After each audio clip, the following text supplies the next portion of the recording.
अस्सलाम वालेकुम रहमतुल्लाहि व बरकातुहू। लफ्ज़ है जी सेनिकल। सेनिकल कहते हैं रूखे को, तुरश को, जो ऐसा जो कि एक फ़लसफ़ा भी है ये, जिसको कहते हैं कि जो जिसमें लोग ना मफाद परस्त होते हैं। मफाद परस्त होते हैं इसलिए जब उनका मफाद निकल जाता है तो वो रूखे तुरश से हो जाते हैं, मतलब बेमुरवत से हो जाते हैं, तो उसको सेनिकल कहते हैं।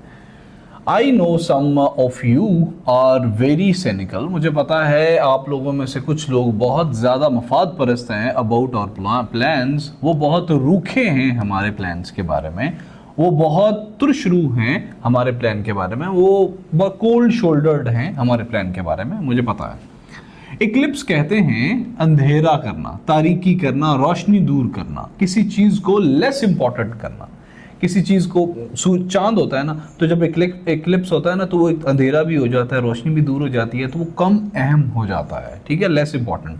अच्छा, एक बार ऐसा भी हुआ था कि एक्लिप्स का एक सिनोनियम फेमस भी दिया था उसने, तो इसको भी ज़रा देख लीजिएगा।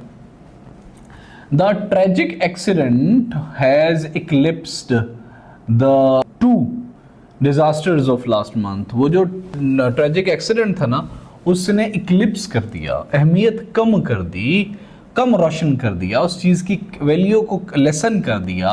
वो जो पिछले महीने दो बड़े मेजर डिजास्टर्स हुए थे, बड़े मेजर खौफनाक हादसा हुए थे। एक्सपीडियंट, एक्सपीडियंट कहते हैं मुफीद को, बराह रास्त नताइज वाला, यूजफुल होता है, जो मुनासिब होता है, अप्रोप्रिएट भी इसका सिनोनियम होता है। She thought it expedient not to tell her mother where she had been. उसने ये मुफीद पाया, उसने ये एक्सपीडियंट पाया, उसने ये मुनासिब पाया कि अपनी माँ को मत बताए कि वो कहाँ थी। फ्राइवोलस, फ्राइवोलस कहते हैं हल्के को, छोटे को, अदना को, गैर अहम को, जो कम वजन हो, ठीक है, ऐसी चीज़ जो कि कम अहमियत के मालिक हो। In the response of lawyers questions, वो जो वकील ने सवालात किए थे उसके रिस्पॉन्स में ही आंसर्ड फ्राइवोलसली, उसने बड़े मुख्तसर से, छोटे से, हल्के से जवाब दिए, क्योंकि ये उसे करना भी चाहिए था। आप जितना लंबा जवाब देंगे उतना ही ज़्यादा फंसेंगे। सो फ्राइवोलसली, कम अहम, कम से बहुत छोटे छोटे से उसने हल्के हल्के से जवाब दिए। इंडेमनिटी कहते हैं हर्जाने को, तावान को, तलाफी को कहते हैं, ठीक है। अगर आपने किसी का कोई नुकसान कर दिया है तो वो उसके बदले में अगर वो आपसे कोई चीज़ लेता है तो वो इंडेमनिटी होगी, ठीक है। किसी भी चीज़ का नेमुल बदल ले लेना किसी और सूरत में बेशक। When a country is defeated, जब एक मुल्क हार जाता है किसी जंग के अंदर, it has to pay indemnity, उसको तलाफी देनी पड़ती है, हर्जाना भरना पड़ता है, तावान देना पड़ता है टू द विक्टोरियस, जो जीता हुआ होता है उसको। सोलम, सोलम पाक, मुतबर्रक, मुबारक, मजबूत, पुख्ता को कहते हैं, ठीक है। जो चीज़ें पाक होती हैं ना, मुतबर्रक समझी जाती हैं, वो पुख्ता बन जाती हैं ना, वो सोलम अकायद बन जाते हैं। He avoid funerals and other solemn occasions, वो परहेज करता है, अवॉइड करता है फ्यूनरल्स से और दूसरे मुतबर्रक पाक जो अकायद होते हैं उनसे। क्लीशे, क्लीशे कहते हैं चलता फिक्रा, पामाल फिक्रा, पुराना लफ्ज जिसकी वैल्यू कम हो गई हो, ठीक है।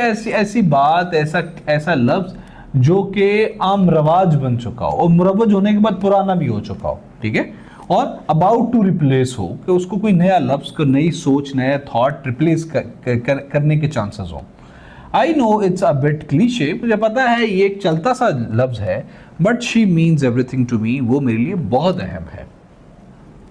लफ्ज है जी हेवन। देखो दोस्तों, ये वाला हेवन और वो वाला हेवन डिफरेंट है, ये आपके पेयर ऑफ वर्ड्स में आता है, तो प्लीज़ इसको ज़रा अच्छे से कर लीजिएगा। ये HAVEN हेवन होता है ऐसी जगह जहाँ इंसान और जानवरों के साथ अच्छा सलूक किया जाता है, ऐसी अ प्लेस वेयर पीपल और animals are kept for the better treatment.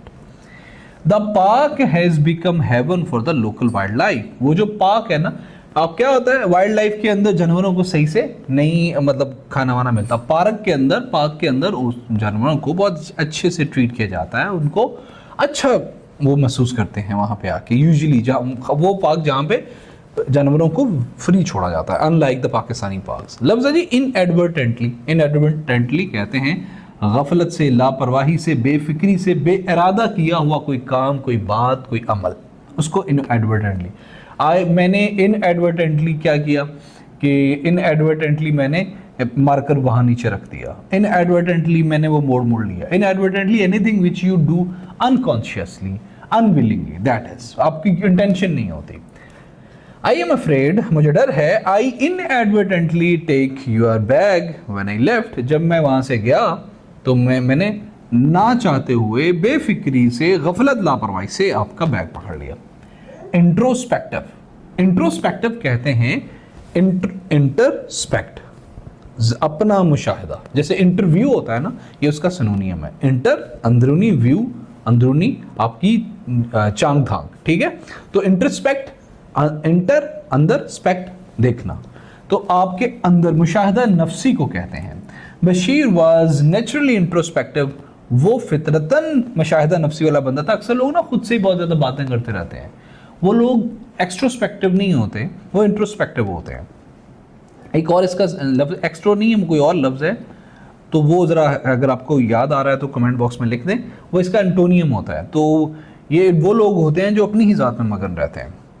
Bashir was a naturally introspective, वो फितरतन इंट्रोस्पेक्टिव है, एंड इंजॉयज बीइंग अलोन, और वो अच्छा महसूस करता है अकेले रहते हुए।